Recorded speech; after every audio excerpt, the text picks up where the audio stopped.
Enfin, qualifié en huitième de finale. Enfin, j'aurais jamais cru célébrer un jour une qualification en huitième de finale de Ligue des Champions en supportant le FC Barcelone. Voilà, bon, on se retrouve aujourd'hui pour le débrief du match entre le Barça et Porto. Victoire du Barça 2-1 hier, non sans mal. On a battu le FC Porto et on est sûr normalement de se qualifier et de peut-être finir premier. Ça dépend du résultat que tu vas faire à Antwerp. Normalement, ça devrait le faire. C'est pas pour manquer au respect à mes amis belges, mais c'est des crêpes en ce moment Antwerp, donc tout le monde les a tapés. Donc théoriquement, il ne devrait pas avoir de raison. Quoique, avec cette équipe du Barça, comme on l'a vu ce soir, et sa capacité à ne rien produire, ou des fois même pouvoir se mettre là-dedans, t'es sûr de rien. Mais bon, là, c'était un petit peu la petite pique à Xavi qui m'énerve de plus en plus, mais c'est pas grave. L'essentiel est fait, le Barça qui se qualifie. J'aurais jamais cru voir ça de ma vie en tant que supporter du FC Barcelone. Cette équipe ne pas se qualifier peut-être 3 ans de suite. Là, ça a été que 2 ans. En plus, tu vas même pas chercher une Ligue Europa pour te consoler, quoi. C'est que... Mais bon, là, c'est fait. L'essentiel a été fait. On est qualifié. Donc, ça y a... Déjà, c'est bien déjà pour le moral de l'équipe qui montre qu'il peut faire quelque chose. Ils ont réussi à toucher un point. On se console comme on peut, messieurs. Hein. Ouais, je sais. D'autres, ils gagnent des Ligues des Champions. D'autres, ils vont en demi régulièrement. Nous, on est dans un creux. On fait avec ce qu'on a. Voilà. Donc, bon. Voilà. Le Barça, ça galérait à monter en huitième de finale. C'est fait. Normalement, il n'y a plus qu'à aller sécuriser la première place du groupe en affrontant Antwerp. Ça devrait le faire. Mais bon, ça fera l'objet d'une autre vidéo. On va parler du match d'hier. Voilà, débrief à froid. Oblige, on va parler du match d'hier. Victoire de buts à 1. Poussive, compliqué. Franchement, victoire compliquée. Une victoire à la Barcelonaise sous Xavi finalement. Hein. C'est en étant très réaliste et en comptant sur des exploits individuels. Notamment une performance XXL d'un Cancelo et d'un assez bon réalisme quand même d'un João Félix. Et d'un gardien qui quand même a su être présent. Donc tu t'en sors vraiment sur une somme d'individualité plus que un groupe et un travail d'équipe que pourrait prôner théoriquement, hein, ce que pourrait proposer Xavi. Mais là, on va pas encore se répéter, même si ça a été compliqué parce que cette équipe de FC Porto qui était à 9 points comme toi avant de débuter le match. Donc tu les bats à match aller un peu sur un match horrible où tu vas les avoir sur une transition, Ferran Torres, etc. Donc je dirais pas qu'ils ne méritaient pas de perdre, mais je pense qu'on ne méritait pas spécialement de gagner non plus.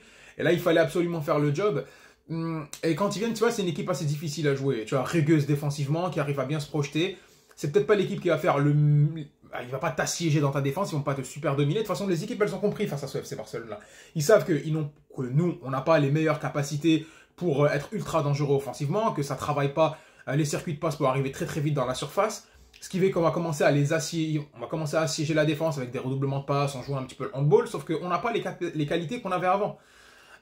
Avant, Xavi, Iniesta, Messi, Alves, Abidal, Villa, Pedro, tout ça, ça savait jouer dans les petits espaces, ils réussissaient à plonger.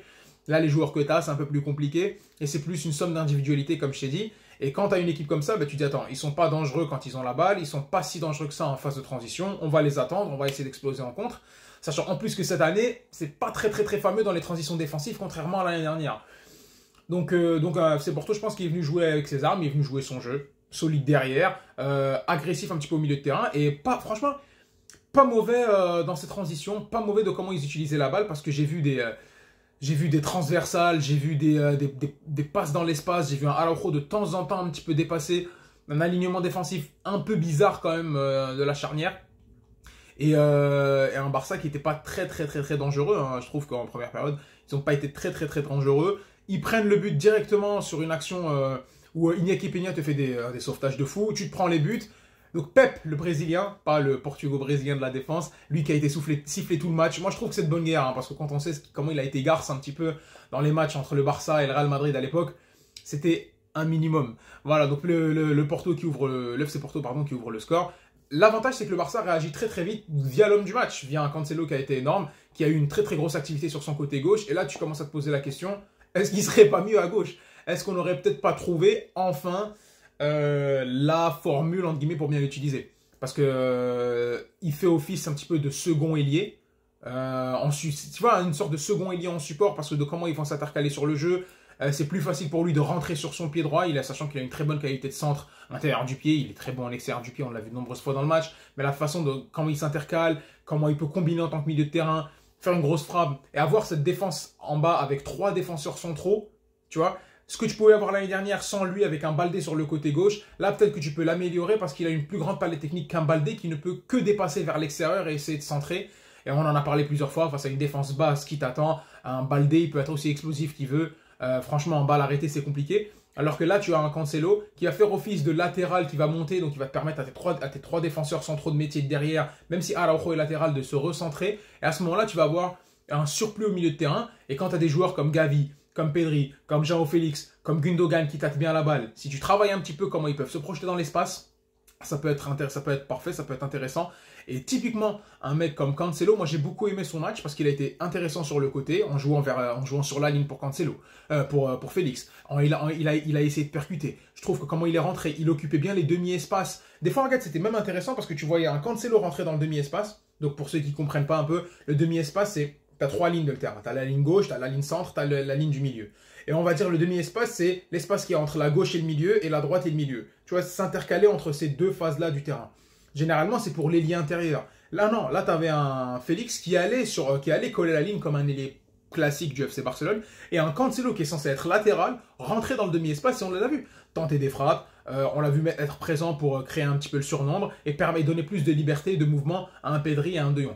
T'as pas vu ça au plus haut niveau, c'est normal parce que le Barça ça travaille pas, ils n'ont pas encore confiance pleinement en leur jeu en une touche de balle et en leur déplacement, ce qui fait que c'est assez lent.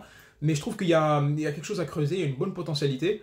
Et Pep, il a eu raison finalement. Et ça te donne aussi une cartouche supplémentaire. Parce que tu faisais systématiquement jouer un Baldé qui était très très stéréotypé au-delà d'être très jeune. Et là, ça te permet de pouvoir aligner une grosse défense, mettre Araujo sur le côté. C'est pas la meilleure formation possible, la meilleure position possible, mais ça peut être intéressant si tu as des joueurs à gérer dans la profondeur. Tu peux mettre un Araujo, Koundé. Bon, le match d'hier, c'est pas totalement ça, mais c'est quelqu'un qui, généralement, surtout depuis le début de saison, fait de très belles performances. Inigo Martinez, solide en défense. Je trouve qu'il est encore un peu lent, il faudrait qu'ils trouvent tous leur équilibre, mais une bonne qualité de passe. Et je pense que c'est une bonne clé et que Xavi pourrait travailler encore une fois cette animation-là. Donc on va dire que c'est la satisfaction. Après, pour parler du reste, encore une fois, le milieu de terrain, t'as l'impression qu'ils sont séparés de l'attaque, donc il n'y avait pas on va dire qu'il n'y avait pas vraiment de lien. C'est le milieu de terrain titulaire, donc Pedri c'est fort techniquement, De Jong il progresse bien, Gundogan c'est un une science du jeu incroyable, mais je les ai pas trouvés si incisifs que ça. Et les attaquants, difficile de faire un petit peu la différence. Un João Félix qui, à chaque fois qu'il touche la balle, il se passe quelque chose, mais tu as l'impression qu'il est assez seul quand même. Un Rafinha qui est très très volontaire, mais qui rate beaucoup d'actions, et je trouve qu'il est assez peu efficace, même s'il fait une très très bonne frappe au début, il est très disponible. Et en fait, il se procure plein d'occasions, mais il les convertit très très mal. Même si ça rentre pas ou tu fais pas une passe D, au moins, mais allez, essaye quand même d'apporter du danger. Et je trouve que des fois, c'est assez perdu. Alors, bon, on a tous l'image, à un moment donné, il va seul face au but, et il se foire complètement sur son contrôle. Et alors qu'à ce moment-là, tu te dis, normalement, il y a but. Normalement, il y a but. Tu vois, un mec comme ça, normalement, il y a but. T'étais presque à regretter Ousmane Dembélé. C'est à refaire là, bien sûr. Un Lewandowski que tu vois toujours pas. Donc, c'est un peu compliqué quand même d'avoir une équipe du FC Barcelone où parler vraiment de son jeu d'équipe ou de son jeu en osmose. Donc, si j'ai fait une grosse partie sur Cancelo et de son travail, c'est parce que ça tient majoritairement sur lui. Tu vois. Donc, l'avantage, c'est qu'une fois que tu te prends le but, tu reviens assez rapidement sur un très très bon travail de João Cancelo. Et ça continue sur la deuxième période où ça combine et un très beau but entre Cancelo et João Félix. Où Cancelo fait une passe dès maintenant pour João Félix qui enfin marque un but. Ça fait plaisir, ça faisait longtemps qu'il n'avait pas marqué. Et je trouve qu'un attaquant comme ça, il marche beaucoup à la confiance.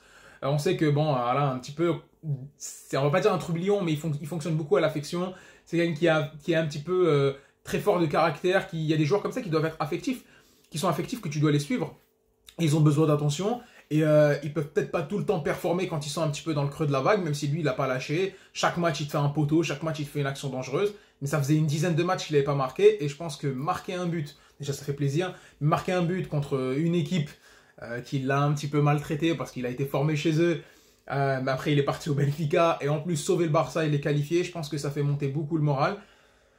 Le petit avantage que tu peux tirer d'un match du Barça qui n'est pas réussi techniquement, qui n'est pas trop réussi tactiquement, c'est que, encore une fois, ils réussissent à gagner des matchs ric-rac où c'est un petit peu compliqué, donc ça développe leur envie de se battre. Et ça facilitera le travail si demain un nouveau coach devrait arriver pour apporter un plus grand travail tactique, ou est-ce que si Xavi se réveille et qu'il nous pond enfin quelque chose de cohérent. Donc ça, je pense que c'est une bonne base sur laquelle travailler. Donc grosso merdo, après il y a eu tes entrées de Ferran Torres, de Lamine Yamal, une entrée de Baldé. Il y a eu en deuxième période, le Barça a un peu plus essayé parce que cette équipe de Porto qui s'est livrée un peu plus, qui a eu des occasions, où Iñaki Peña te sauve encore, où la défense aussi est présente. T'as transpiré un petit peu, je pense qu'on était plus proche du 2-2 que du 3-1 à un moment donné. Mais le Barça quand même tient le coup. Et deuxième période un peu plus tranquille, le Barça a plus d'occasions, domine un peu plus, pose un peu plus le pied sur la balle et finalement garantit sa qualification. Et là, on est enfin bien tranquille parce que maintenant, il n'y aura plus qu'à finir le travail à Antwerp. Moi, je pense que c'est totalement faisable. Hein. Bon, je pense qu'il n'y a pas autre chose qu'une victoire. Il n'y a pas autre chose qu'une victoire avec un triplé de Lewandowski, ça serait parfait. Allez, gagner à Antwerp, terminer le travail, finir premier du groupe, éviter un mastodonte et se donner plus de chance en espérant que le mercato hivernal soit intéressant avec les différentes arrivées, peut-être d'un Vitor Roque, peut-être d'un autre milieu de terrain, peut-être d'un autre ailier, je sais pas. Donner... Oh, attends. Voilà, c'est mieux. Avec l'arrivée de tous ces joueurs-là, potentiellement avec un travail, en jouant un deuxième de groupe, en espérant que le tirage au sort soit un petit peu clément, pourrait aller en quart de finale. Je pense que ce club en a besoin, autant financièrement, autant par rapport aux supporters, mais aussi pour la confiance qu'ils ont, en mode nous aussi on peut faire quelque chose. Parce que le Barça, il n'y a pas si longtemps, quand tu disais j'affronte le Barça, tout le monde tremble. Maintenant j'affronte le Barça, bah c'est une occasion peut-être pourquoi pas de leur mettre des claques, parce que mentalement c'est faible, physiquement c'était faible pendant longtemps. Et il faut que ce groupe puisse se dire qu'on est capable de faire des belles réalisations. Voilà, on est à 11 minutes de vidéo, j'ai essayé de faire un peu plus court que d'habitude. J'espère que vous avez apprécié les coulisses, on se voit cette semaine. Il y aura plein d'autres vidéos qui vont arriver. On va parler du cas de l'Olympique Lyonnais. Pour les supporters de l'Algérie, je vous ai pas oublié. J'avais des problèmes personnels, j'ai pas pu sortir la vidéo, mais Inch'Allah, elles vont sortir. Et pour le Barça, on se voit comme d'habitude tous les week-ends. On va en parler très très vite. Biscal Barça et à très bientôt. Merci de vous abonner.